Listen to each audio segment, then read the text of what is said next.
La Messe Bianche, c'est le conte que je vais vous conter. La Messe Bianche est un conte qu'a écrit Armand Daguenet et qui tenait natif de Saint-Étienne en Cogue, près de Fougères, et qui naquit en 1857.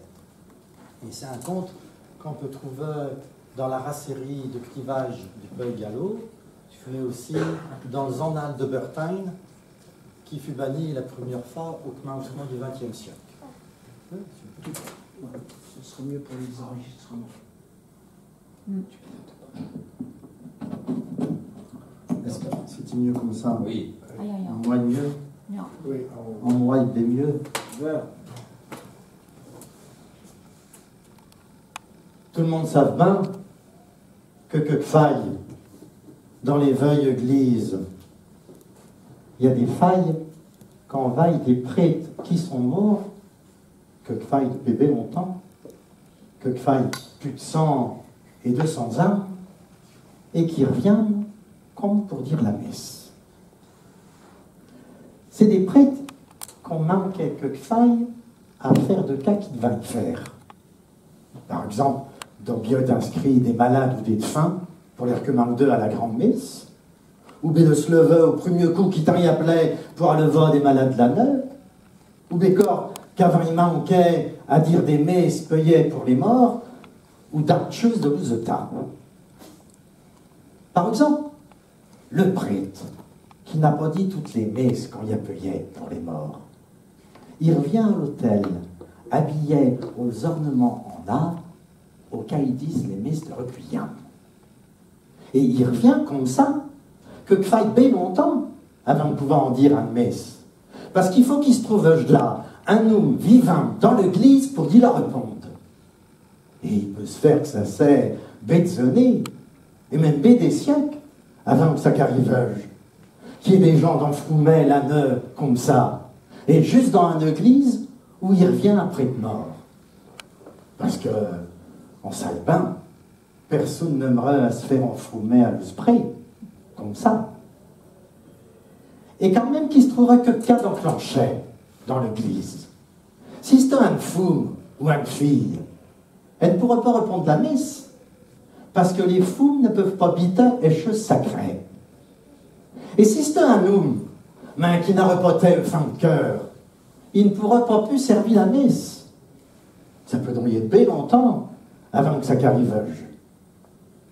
Après ça, quand même on s'aille servir la messe, il n'a pas belle chose que ça y a le seufri en revenant pour y demander ce qui vient. Parce que ces prêtres-là n'ont pas le droit de compter les premiers ou un vivant pour y dire ce qu'ils ont besoin. C'est une partie de nos pénitences de ne pouvoir compter les premiers. Et pourtant, ça s'est trouvé que faille qu'il y ait eu des gens qui avaient assez de courage et qui taillent assez charitable pour aller demander à ces fantômes-là, garde monde, ce qu'ils veulent et ce qu'ils diraient. On ne peut pas dire que ça nous arrivera jamais, à nous autres qui sommes là. Le bon Dieu est le maître.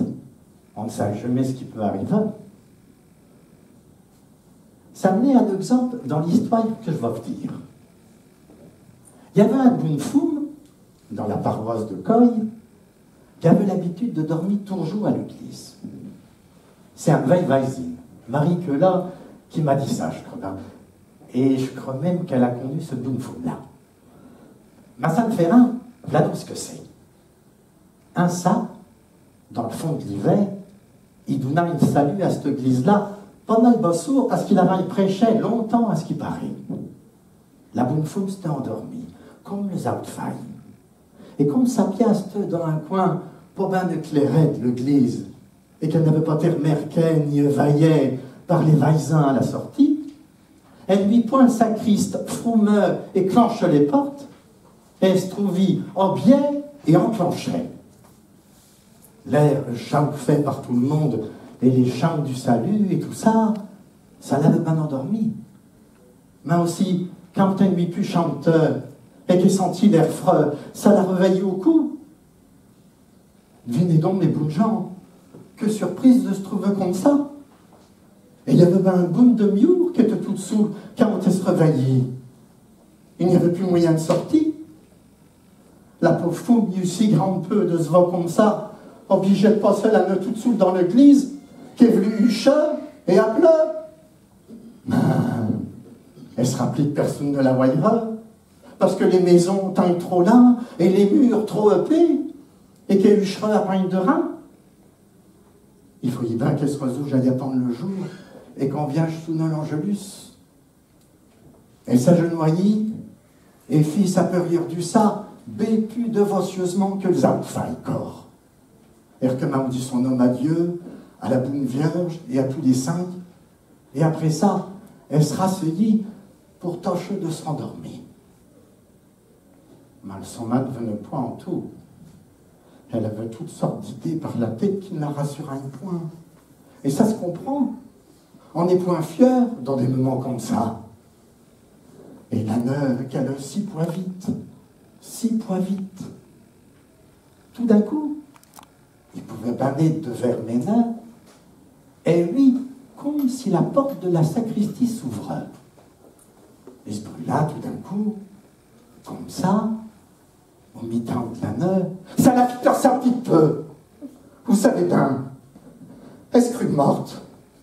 Elle crut que c'était des fripons qui venaient pour prendre les vases sacrés et faire toutes sortes d'abominations et de mauvaises têtes, et qui la tueraille, quand il la poursuivraille, de peu qu'elle lance des dénonceurs. Elle se sentit toute trempée de sioux. Un sioux aussi froide comme la sioux de la mort. La pauvre Boulfoum, elle ne savait plus que devenir, ni Yousse fourreux.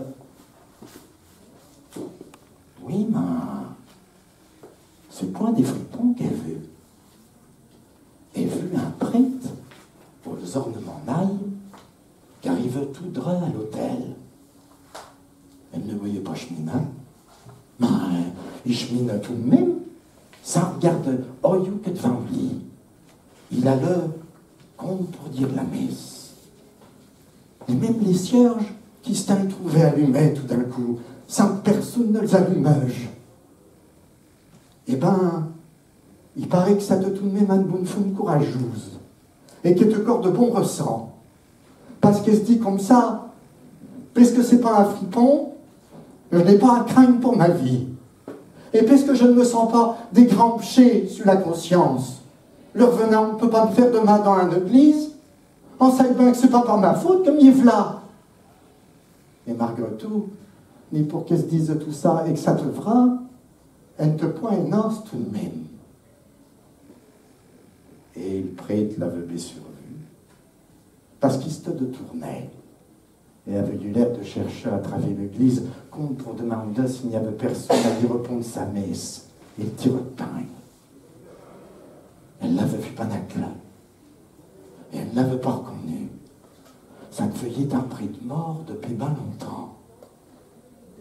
Il avait commencé sa messe, comme le autres prêtres, et comme s'il y avait eu un enfant de cœur. La pauvre malheureuse femme qui assistait à ce drôle de messe de Bénin n'osait pas bouger, ni brousser. Elle n'alla une que le moins possible, même pour ne pas faire de bruit. On a redit que c'était encore plus tranquille depuis que le prêtre était là. Et pourtant, il allait d'un bout à l'âme de l'autel, et du mi-temps à l'hôpitre, et de l'hôpitre à l'évangile. Elle ne voyait point cheminer ni réciter la messe, mais elle suivait tout de même tout ce qu'il faisait à toutes les parties de la messe. Le confiteor, les oraisons, l'hôpitre, l'évangile, l'offertoire, la peur-face. La messe s'arrêtait là. Avant de descendre de l'autel, le revenant regardait corps par toute l'église, et après ça, il rentrait à la sacristie. La porte s'ouvrit et se remit toute saoule devant le lit et après lit, comme la première fois qu'elle était venue. Elle avait vu la messe blanche. Enfin, voilà pourtant que le jour que m'a aussi apparaît dans les vides du queuteux du Solalvin. Et quand on a vu ça, vous pensez bien que le soulagement est senti. Voilà le sacriste arrivé, espéranti à lui, et il racontait tout ce qui y était arrivé. Le recteur de Coy lui compte de ça. Il fit venir la foule pour terre et y firent dire tout ce qu'elle avait vu dans la neuf. Le bon bonhomme de prêtre croyait que c'était la peu qui avait fait voir tout ça à la bonne femme. Mais pourtant, quand elle y assurait qu'elle avait bien vu ce qu'elle avait vu, et comme il savait bien que c'était un bonne femme point bête et qui ne me point menti, il écrivit à l'archevêque de Reims.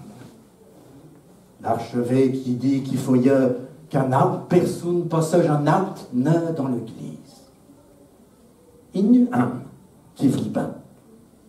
C'était la sœur au vieux maire, et qui était une personne ben bonne et ben dévotieuse, et qui n'avait pas souvent peu. Elle vit les mêmes choses que l'autre. Et il fut décidé que le sacriste ira lui-même attendre le prêtre fantôme pour y servir sa messe. il paraît que le bonhomme de sacriste fut plus mourant et plus peureux que les foules. Il se mit à trembler tous ses membres quand il sut qu'il fallait qu'il yage. Mais à la fin, le bon recteur y fit toutes sortes de recommandations. Il rassurit en lui disant que c'était une grande charité faire et qu'il ne pourrait rien y arriver de mauvais. Il se décidit tout de même. Au ça, il s'enfourmit dans la vieille église. Le prêtre mort vint, corps comme le autres failles, et cette fois-là, il put dire la messe tout entière. Le pauvre sacriste, quand il a perché pour se frier tout en tremblant, pour répondre la messe, il remarquait que le prêtre avait l'air tout à fait benaise. Et ça rassurait encore plus le bonhomme.